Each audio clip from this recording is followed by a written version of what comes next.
Iya, shalom Ibu Dima, shalom Pak Mardani dan juga Bapak Ibu semua yang Salam telah. Abuna, selamat pagi. Shalom Pak Jusman Salam Inang Lutfi. Duma, Salam, salam salam Mbak dek. Junman. Ya, Shalom, Abuna. Salam, Semua Mardani. ada. salam itu. Wah, kok beda nih itu? Kayaknya gabung. Iya lagi ada. Salam Oma Leli, selamat pagi. Iya, shalom puji Tuhan, selamat pagi. Kalau Oma Leli itu kenapa tidak membunyikan itu suara? Karena kalau sudah dibuka nanti bingung matiin ya. Apa? Salam Abuna, selamat Iya. pagi. Oke, shalom Bapak Ibu semua, Bu Miho, Bu Lani, ya. Oke, shalom juga Abuni Kartika. Ada Audrey, selamat pagi Audrey, ya.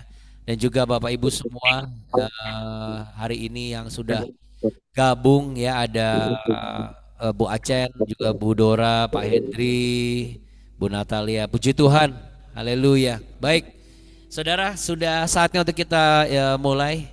Biar kita berikan semangat juga untuk sahabat viewersipers yang ada di YouTube. Katakan shalom, tetap semangat. Shalom. Halo. Tetap semangat viewersipers, jangan Jangan kasih kendor. jangan kasih kendor. Oke, Kak Petrus juga sudah masuk ya dari Seoul. Puji nama Tuhan. Salam Baik. Abuna. Shalom. Haleluya, puji Tuhan. Baik saudara, mari kita satu di dalam doa ya. Ada Kak Sarah juga yang juga sudah bergabung kembali. Puji Tuhan. Baik, mari kita satu di dalam doa. Kami bersyukur dan berterima kasih kalau kasih karunia Tuhan selalu ada di dalam kehidupan kami. Kami bersepakat dan bersehati memuji menyembah-Mu pagi ini untuk menyatakan betapa besar kasih sayang kami kepadamu ya Tuhan.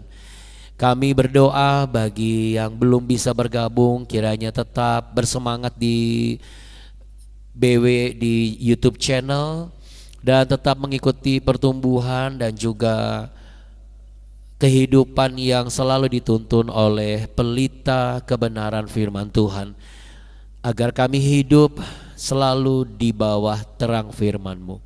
Bapa kami yang di surga, dikuduskanlah namamu, datanglah kerajaanmu dan jadilah kehendak-Mu di bumi seperti di surga. Berikanlah kami pada hari ini makanan kami yang secukupnya dan ampunilah kami akan kesalahan kami, seperti kami juga mengampuni orang yang bersalah kepada kami. Dan janganlah membawa kami ke dalam pencobaan, tapi lepaskanlah kami daripada yang jahat. Karena Engkaulah yang mempunyai kerajaan, kuasa dan kemuliaan kekal sampai selama-lamanya. Terima kasih Bapa, dalam berkat nama Tuhan kami Yesus Kristus kami berdoa dan mengucap syukur. Haleluya. Amin.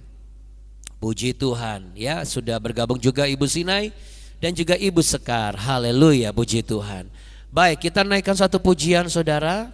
Pujian untuk menggambarkan isi hati kita kepada Tuhan Yesus ya. Mari kita naikkan pujian berikut ini.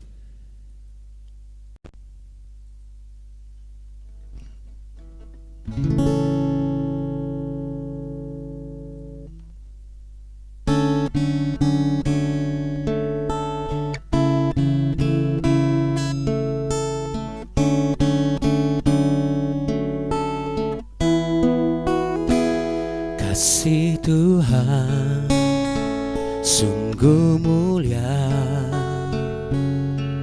tulus dan sempurna mengasihiku.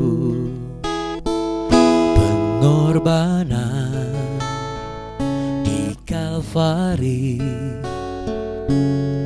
sungguh berharga, kau tebus dosaku.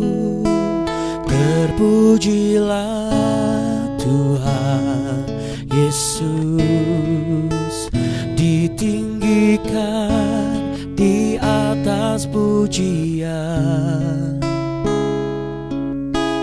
Dari dalam lubuk hatiku, ku sujud dan berterima kasih.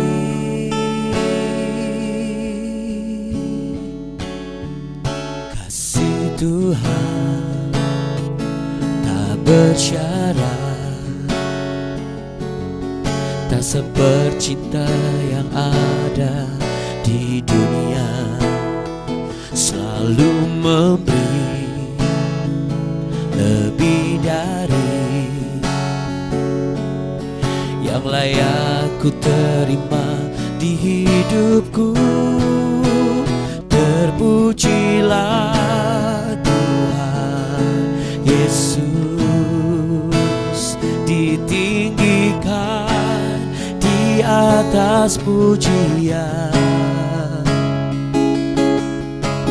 Dari dalam lubuk hatiku, ku sujud dan berterima kasih. Terpujilah Tuhan Yesus, ditinggikan di atas pujian. Dari dalam lubuk hatiku, ku sujud dan berterima kasih.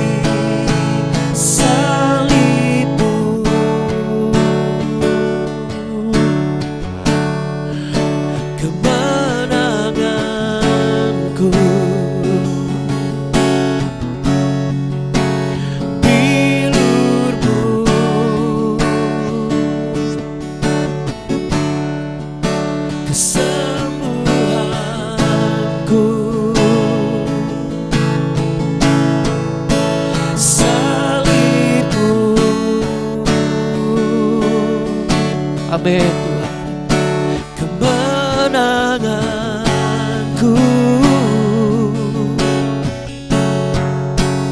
bilurmu,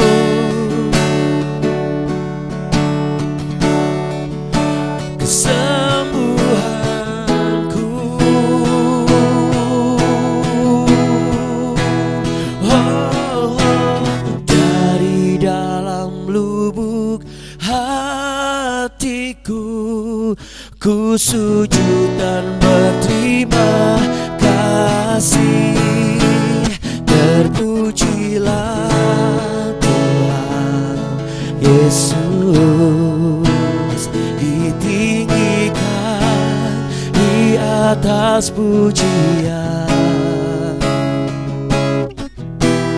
Dari dalam lubuk hatiku, ku sujud dan berterima kasih. Terpujilah Tuhan Yesus, ditinggikan di atas segalanya. Dari dalam lubuk hatiku, ku sujud dan berterima kasih.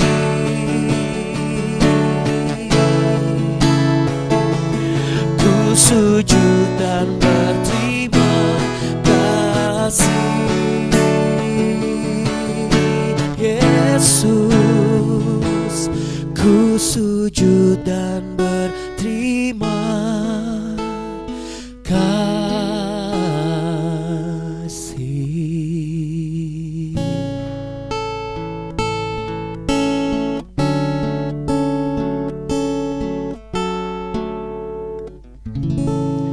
Terima kasih Tuhan Yesus. Katakan amin. Yes, yes, yes. Amin. Yes, yes, yes. Haleluya, puji Tuhan. Kalau ada teman atau ada tetangga atau ada saudara mungkin ya, tepuk tangan sendiri. Enggak, kita tepuk tangan bersama dengan saudara-saudara yang ada di YouTube dan juga di Zoom dan juga malaikat-malaikat di surga. Haleluya, puji Tuhan ya.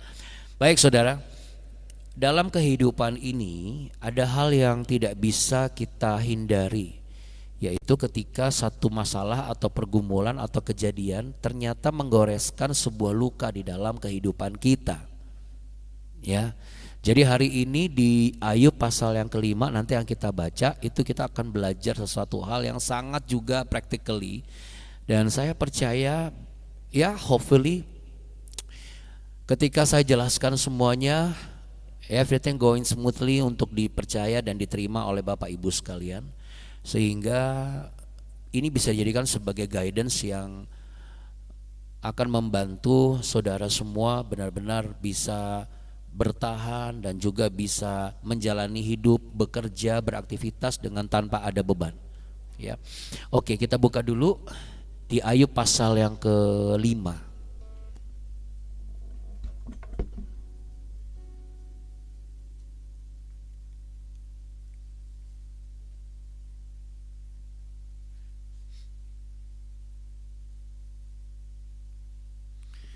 Ayub pasal yang kelima, mari kita buka Alkitab kita baca sama-sama. Yuk, 1, 2, 3. Berserulah, adakah orang yang menjawab engkau?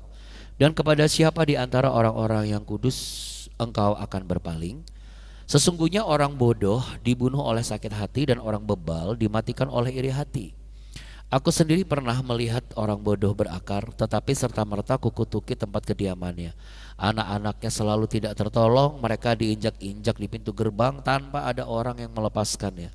Apa yang dituainya dimakan habis oleh orang yang lapar, bahkan dirampas dari tengah-tengah duri. Dan orang-orang yang dahaga mengingini kekayaannya. Karena bukan dari debu terbit bencana dan bukan dari tanah tumbuh kesusahan, melainkan manusia menimbulkan kesusahan bagi dirinya, seperti bunga api berjolak tinggi. Oke. Jadi ketika hidup ini menyakitkan, kalau Anda merasa bahwa saat ini hidup saya itu terasa menyakitkan, pilihannya cuma ada dua, saudara. Yang pertama adalah saudara akan mendekat kepada Tuhan, atau Anda akan membiarkan apa yang membuat merasa sakit itu menjadi sebuah luka yang itu akan semakin tereskalasi dan menjadi sebuah kepahitan. Karena seringkali musuh terbesar kita sebenarnya bukan masalah besar atau kecil yang kita hadapi, tetapi apa yang terjadi di dalam pikiran dan hati kita ini selama masalah itu sedang kita hadapi. Nah, dalam Ayub 5 kembali sahabatnya Ayub yang bernama Elifaz ini berbicara kepada Ayub. Ya, walaupun nanti kita tahu bahwa tidak semua kesimpulan Elifaz benar, tapi di bagian ini ada prinsip rohani yang menurut hemat saya, berdasarkan apa yang Roh Kudus taruh di impresi hati saya, ini layak untuk dijadikan pegangan dan renungan. Ya, yang pertama, seperti yang tercatat di ayat 1 sampai 2, ya. Orang bodoh dibunuh oleh sakit hati, orang bebal dimatikan oleh iri hati. Artinya begini, kepahitan itu lebih berbahaya daripada masalah itu sendiri, saudara. Ya, karena apa? Karena kalau kita merasa kepahitan berarti kita sedang menyimpan kemarahan, kejengkelan yang mendalam, dan itu akan menjadi kepahitan yang terpelihara terus-menerus. Jadi ini bukan marah sesaat, ini bukan jengkel yang dalam waktu singkat, itu kemarahan dan kejengkelan yang stay. Ya, yang tertanam di dalam hati kita. Kemarahan yang tidak diselesaikan itu bisa menjadi kepahitan, lalu dari kepahitan jadi kebencian, lalu jadi orang yang sinis. Dan orang kalau hidup seperti ini itu gak ada yang namanya sukacita dalam dirinya. Nah, masalahnya kan bukan lagi apa yang dilakukan orang kepada kita nanti, tetapi akhirnya apa? Apa yang kepahitan di dalam diri kita lakukan kepada kita sendiri. Ya. Makanya kalau di salah satu surat Paulus di Efesus, ya, kalau nggak salah Efesus pasal keempat, yang berkata begini, jangan sampai matahari terbenam, ya, janganlah matahari terbenam sebelum padam amarahmu. Jadi kalau kita marah tuh jangan sampai seharian apalagi kalau misalnya sampai sebulan, setahun, wah udah nggak tahu tuh jadi apa, ya. Karena akar yang pahit itu nggak boleh bertumbuh. Let's say ada kepahitan, katakanlah itu berakar. Oke, secepatnya kita harus atasi itu karena itu tidak boleh bertumbuh. Seperti yang saya bilang tadi, nanti bukan tentang orang yang tentang apa yang orang lakukan kepada kita, tapi apa yang kepahitan itu lakukan kepada kita. Karena sampai hari ini ya, ada orang yang menyimpan luka itu bertahun-tahun, kekecewaan bertahun-tahun, bahkan menyimpan sebuah hasil dari pengkhianatan bertahun-tahun. Ya, let's say secara fisik sudah berjalan maju, tetapi hatinya masih tinggal di masa lalu. Apakah itu adalah saudara? Fisik Anda maju, tapi hati Anda masih tinggal di masa lalu. Jadi bukan tentang orang yang di depan kita ini yang akan melakukan sesuatu kepada kita kalau kita marah sebenarnya. Tapi kepahitan yang di dalam hati kita yang di masa lalu itu yang kerja. Jadi bukan karena orangnya, saudara. Ini ibarat kita bawa tas isinya tuh batu, dibawa kemana-mana. Oh enggak kok, enggak berat. Oh enggak kok, enggak berat. Ya sekarang, tapi nanti lama-lama capek juga ya. Lama-lama pasti melelahkan. Nah, ketika capek kan bukan orang lain, yang capek siapa? Kita kan. Karena kan kita yang bawa tasnya. Makanya supaya kita tidak mudah rasa pahit ya. Pahit ini kan apalagi sekarang. Oh orang kok gampang ya cari uang, saya nggak gampang cari uang. Oh orang kok gampang ya kayaknya nggak ada masalah, kok saya masalahnya banyak. Menurut kita, orang di luar sana melihat kita dengan pandangan yang sama. Makanya ayo kita jangan jadikan tolak ukur keberhasilan dunia ini sebagai tolak ukur kehidupan kita yang berhasil atau tidak. Karena yang kita lihat senyum bahagia di depan mata kita, dan kita mengukur dengan apa yang ada pada diri kita, itu juga dilakukan oleh orang lain kepada diri kita dari mereka. Ini yang saya katakan di Elifas, tidak semua kesimpulan Elifas nanti kita akan tahu itu semua benar, tapi ini bagian yang menurut saya benar. Karena Elifas berkata begini, saya nggak pernah lihat orang bodoh itu berakar kuat, akhirnya anjlok, ibaratnya gitu. Ayat 3-5 itu adalah metafora dari bagaimana orang bodoh itu bisa berakar kuat, dengan bisa berhasil dengan kepahitan yang mengakar bahkan bertumbuh. Nggak bisa. Sekaya apapun kalau kepahitan itu masih ada, dia berakar dan bertumbuh, dia tidak pernah yang namanya bahagia. Ya. Nah, yang menarik di sini saudara, kata sores ya, berakar ini bukan bicara mengenai sesuatu yang seperti realnya. Kalau apa yang berakar itu kan kuat harusnya, ya kan? Kayak pohon beringin, susah ditebang karena akarnya kuat ke bawah. Misalnya pohon kelapa nggak gampang ambruk karena akarnya walaupun serabut tapi dia banyak langsung mengakar ke bawah. Saudaraku, sores ini adalah satu istilah kata yang memiliki unsur pengertian yang menarik. Akar, tetapi sebenarnya tidak semua yang berakar itu benar-benar kuat. Kira-kira begitu. Ketika kepahitan itu mengakar, itu bukan kuat, itu menghancurkan, saudara. Sekalipun kita berhasil, sekalipun kita kaya, tetapi itu semua rapuh jikalau masih ada kepahitan. Tapi kalau kita berhasil, kita kaya karena kita punya integritas dalam pekerjaan dengan benar, karena kita bangun dengan rasa takut akan Tuhan, tidak dengan kesombongan, tidak dengan manipulasi, tidak dengan kebohongan, maka itu akan bertahan. Itu akar yang benar. Tetapi kalau dia mengakar yang menghancurkan, itu sores seperti yang disampaikan tadi di ayat 3-5 tadi, bahwa akar yang menghancurkan, bukan akar yang menjadikan kuat. Memang tidak mudah ketika apalagi sekarang ya, semua serba instan, serba cepat, dapat uang lebih gampang, cuma tinggal posting konten, yang penting mengandalkan followersnya di atas sekian juta atau sekian puluh juta atau sekian puluh ribu atau sekian ribu, nanti dalam waktu 1 minggu dapat transferan, dapat, kok kayaknya gampang banget gitu ya. Makanya saudara, segala sesuatu kalau kita mengukur dari posisi kita keluar, kita akan melihat kok orang yang curang maju cepat ya. Kok orang yang gak ngapa-ngapain tiba-tiba dapat, cuma kerjaannya gabut gitu ya. Maksudnya gak ngapa-ngapain gitu. Hanya mengandalkan live streaming dari semalam, 2 malam, 3 malam, 1 bulan, gak dimati-matiin, tiba-tiba ada orang transfer 1 triliun.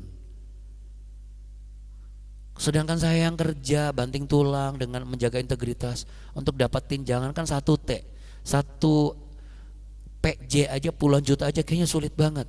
Orang licik tuh kayak tampak berhasil gampang ya. Kita jangan iri. Karena seringkali akar-akar kepahitan itu sebenarnya muncul juga dari situ. Kita sudah berdamai dengan masa lalu kita sudah berdamai dengan trauma kita, tapi kita mudah sekali untuk menilai, kok orang ini kayak begini ya, kok orang kayak begini ya. Itu tuh sumber-sumber akar-akar yang menghancurkan, saudara. Tuhan tidak hanya melihat hasil,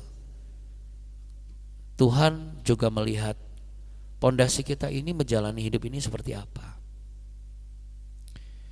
Sama seperti gedung tinggi yang kelihatan megah. Yang menentukan umur gedung itu kan bukan catnya yang indah, tapi pondasinya, betul nggak? Betul nggak Bapak Ibu? Kalau betul katakan apa, bisa kasih jempol. Betul ya? Gedung apartemen itu bukan seberapa tinggi, seberapa banyak lantainya, tapi seberapa kuat pondasinya. Baru di situ dikatakan gedungnya megah, gedungnya kuat.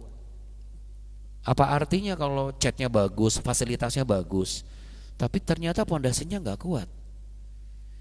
Makanya mari kita sadari, ini hal yang terakhir, bahwa hidup manusia itu memang tidak lepas dari yang namanya penderitaan. Ini bukan saya mengajarkan saudara untuk pesimis atas hidup ini, enggak.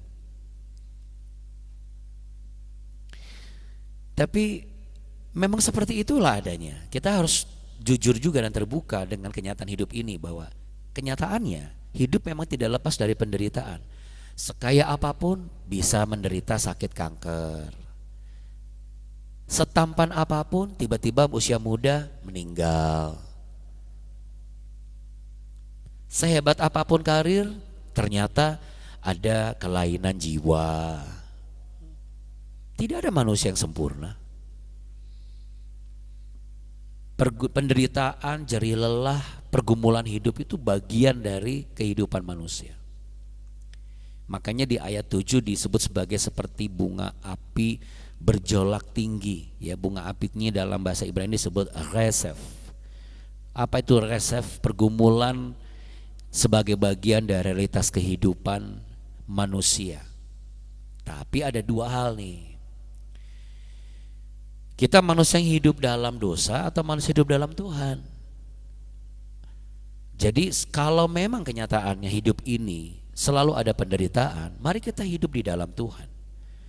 Jangan hidup di dalam dosa. Sudah di dalam dosa, lalu kenyataan hidupnya adalah memang ada penderitaan. Wah, sudah selesai.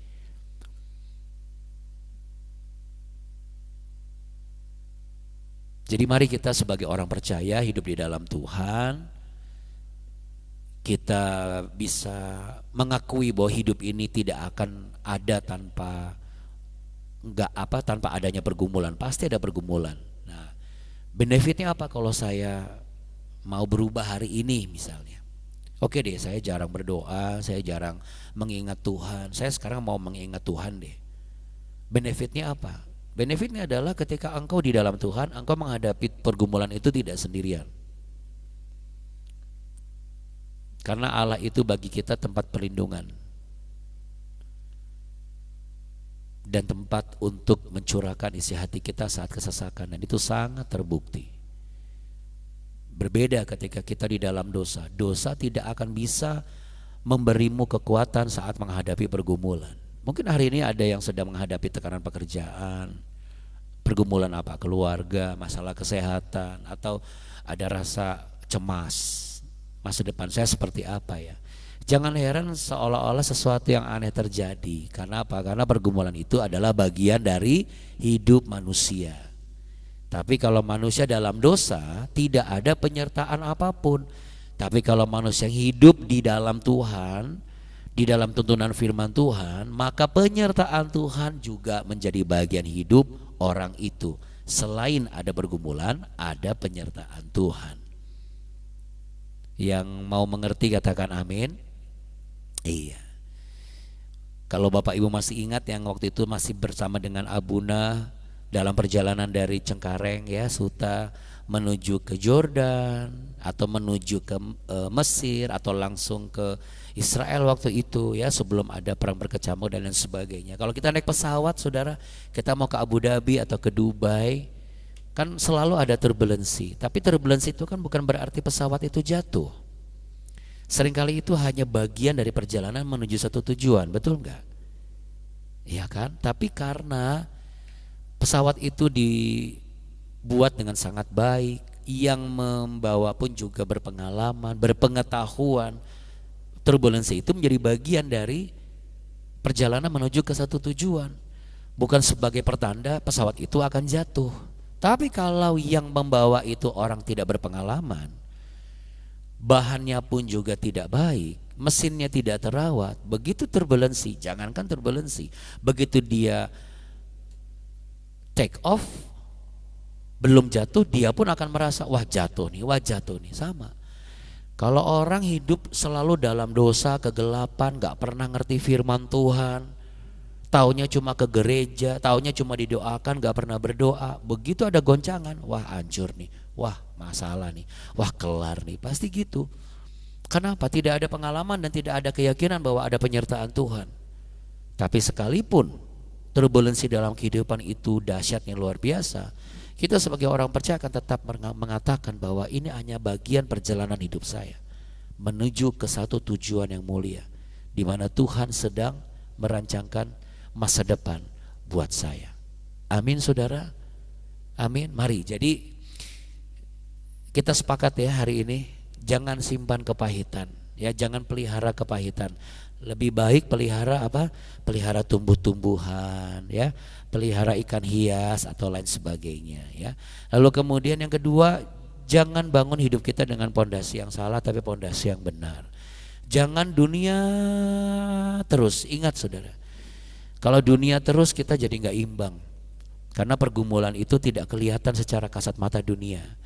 Lalu yang ketiga adalah jangan heran kalau ada pergumulan, karena pergumulan adalah apa? Ibarat turbulensi dalam perjalanan, bukan sebagai pertanda kita jatuh, tetapi sebagai tanda bagian dari perjalanan hidup kita menuju ke tujuan Tuhan yang sempurna. Mari kita satu di dalam doa.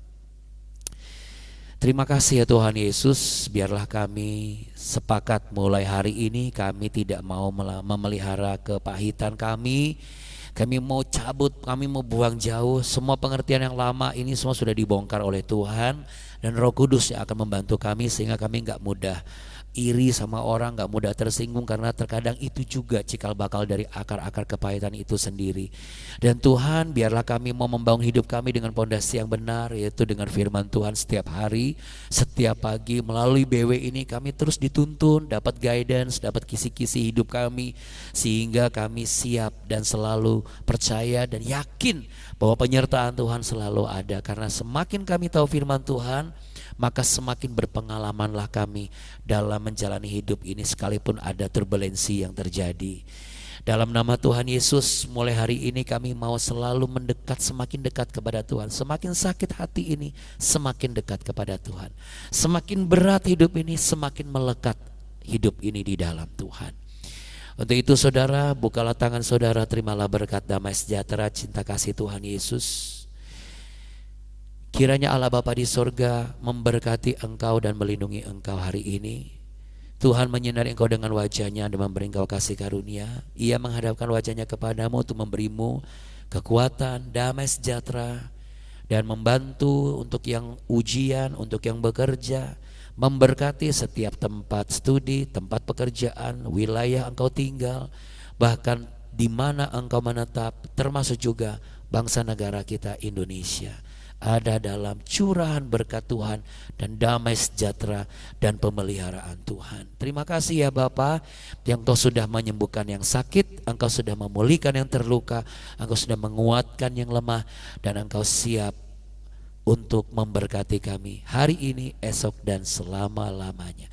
Dalam nama Tuhan Yesus Kristus, persekutuan kami dengan Roh Kudus tidak sia-sia.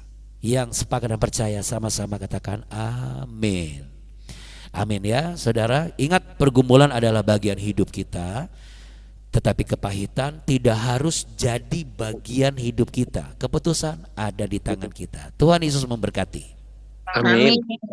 Terima kasih ya Bunda, terima kasih ya Buni, terima kasih Bapak Ibu semua. Tuhan Yesus memberkati kita. Terima kasih ya Bunda. Terima kasih ya Bunda. Memberkati ya Bunda. Bapak-bapak, ibu-ibu, makasih ya, Tuhan Yesus memberkati. Sama-sama Ibu Lingga. Terima kasih. Bapak Ibu semua ya. Terima kasih. Terima kasih Bunda, Buni. Sama-sama yuk. Yes, sama-sama. Be worshipers. Dan kendal. Suara Pak Yosep kayak gitu. Ya.